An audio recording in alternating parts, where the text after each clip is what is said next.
Palm trees, sun, tropical drinks with umbrellas in them. Ah, there's only one man who could provide the right music for that scene. Jimmy Buffett. He's in town for 2 shows at Blossom Music Center, and that's where he joins us from live this afternoon. Hello, Jimmy. Hello, Wilma. Nice talking with you. Welcome to Cleveland. You got the sunshine. Oh, it's nice here. It's actually cooler in Florida.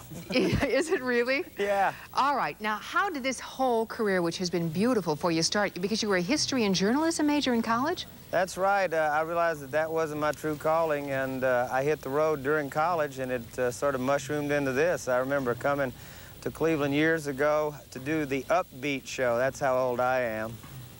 Oh, but how old were you when you did Upbeat? I want to say 8, but I was really 18. 18, okay.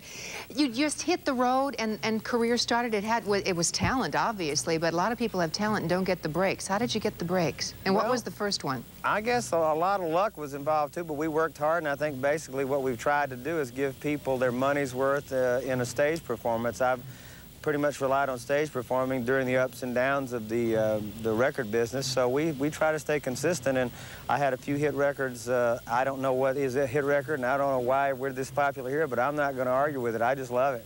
Is there a song that you wrote that you thought would be a hit and it didn't make it? Yeah, one called Volcano. The only thing was that I wrote it about a volcanic eruption, and it was only about 2 months before Mount St. Helens actually blew up, so my timing was a little off. Yeah, talk about timing. There's a perfect example for you. If I might give you an observation, and I'm sure you get so many and you don't want to hear them, but this is this is something that will, I think, progress us here to find out more about you. When I listen to some of your songs, it seems to me there's an aloneness in the music, in the themes, in the visions of what we're seeing with the music.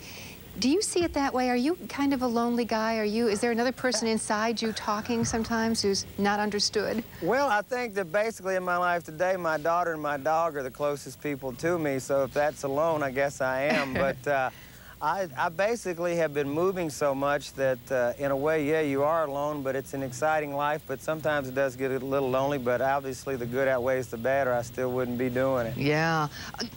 Share a low point in this career with us, a time that you thought, I'm going to give this all up and go back to history and maybe journalism. The low point was actually when I missed an airplane. I was in Tahiti, and I was thinking of quitting, and I missed the airplane. And my Catholic guilt got me so bad that I jumped on the next airplane and didn't stay in Tahiti longer. And if I'd have stayed there, I may not have come back. That's the only point I think that I really thought about giving it all up. Probably so.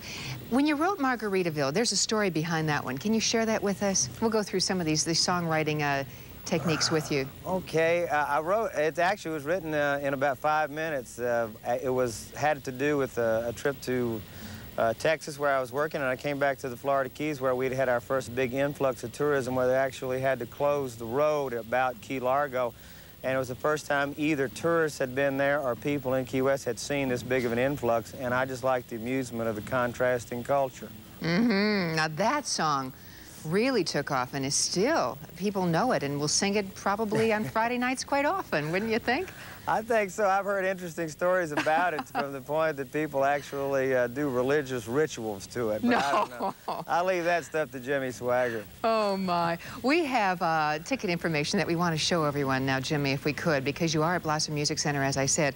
And if we could show the ticket information tonight and tomorrow at Blossom Music Center, if you would like to see Jimmy Buffett, 566-8184, the number. You're into a lot of other things other than music. Can we talk about those for a couple of minutes, Jimmy? Sure. All right. First of all, children's books. How did that start? Started writing those? My daughter and I just wrote a book published called The Jolly Mon, and she just started at an early age. I could tell she had an imagination, and we just started collaborating on this book. And the story was good enough that people actually wanted to publish it. So we're very happy, and we're working on our second one now. How old is your daughter again? 9. I got her started very early. You so sure I can did. Retire. Oh, you sure did. And you have a store and a restaurant named Margaritaville? Yeah, we actually did the first show of this tour. Blossom's our first start of a 2-month-long tour, but 2 days ago we rehearsed, and I brought the band down to Key West, and we have a small 200-seat bar that I think if you start as a bar performer, it's a great starting grounds to go on to do other things. So I always wanted to have one that I could perform in, so I wound up building one. And we did the entire show that everybody will see at Blossom. We did it for 300 people 2 nights ago. It was quite something. Oh, I bet. Well, welcome to Cleveland. I'm glad the sun's shining on you. It's going to be warm again tomorrow, so enjoy it. Thank you. It's great to always be up here, Wilma. Thank you. Jimmy Buffett at Blossom Music Center tonight and tomorrow. Let's go back to Roy.